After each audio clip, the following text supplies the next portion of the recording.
કે એક ડૉક્ટર જ્યારે વાત કરતું હોય ને ત્યારે એમ તરત એમના આવે છે પેલા તમે કહો ને કે ક્યોર માટે કે આ ના ખાવું જોઈએ, આ ના કરવું જોઈએ. આપણે રહ્યા ગુજરાતી એટલે લોકોને કેવું હોય કે ભાઈ તળેલું તો જોઈએ. સિઝનલ ફૂડ ખાવાવાળા લોકો છે.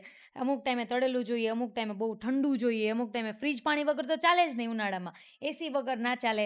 એમાં તમે એક્સરસાઇઝની વાત કરો, સવારે ગોદડું તો કેમ હવે શિયાળામાં કાઢો, એનાથી દૂર જ ના જાય એમ. તો આવી બધી વાતોમાં ઘણી લોકોને ઘણીવાર એ સમજણેય ના રહેતી હોય કે ભાઈ તમે આટલું બધું આપણે સાંભળીએ કે ભાઈ શરીર એ સૌથી મહત્વની વસ્તુ છે શરીર માટે. જો એ સ્વસ્થ હશે તો તમે લાંબુ અને સારું જીવી જશો અને આટલું ચોક્કસ. બધું તમે જોઈ જશો એમ. તો ઘણી વખત એવી વસ્તુ બને કે ખર્ચો કરવાની જ્યારે વાત આવે ને તમે આપણે એમ કહીએ કે તમારી જે પુસ્તક છે એ 40 ભાષામાં છે પ્લસ નિઃશુલ્ક છે, એનો કોઈ ચાર્જ નથી. હાજી. વોટ્સએપમાં પણ શેર થાય છે.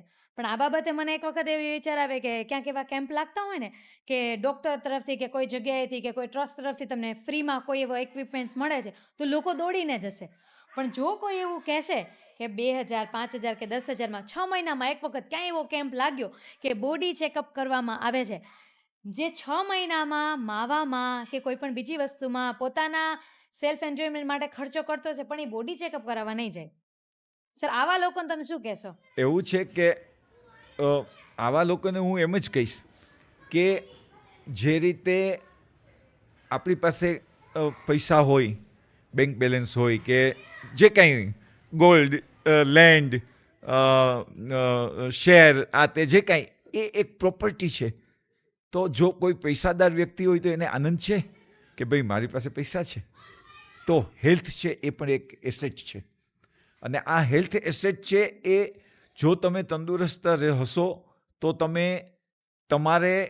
જે તમારી પાસે પૈસા છે એ પૈસાનો સદુપયોગ કરી શકશો. તમારે ધારો કે ક્યાંય ફરવા જવું હોય તો તમારું શરીર ચાલતું હશે તો તમે ફરવા જશો ને.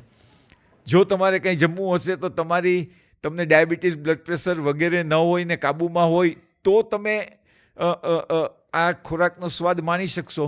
એટલે જીવનમાં તમે જે કાંઈ ભેગું કર્યું છે એને જો માણવું હોય તો હેલ્થ નામની એસેટ છે એ તમારે જોશે.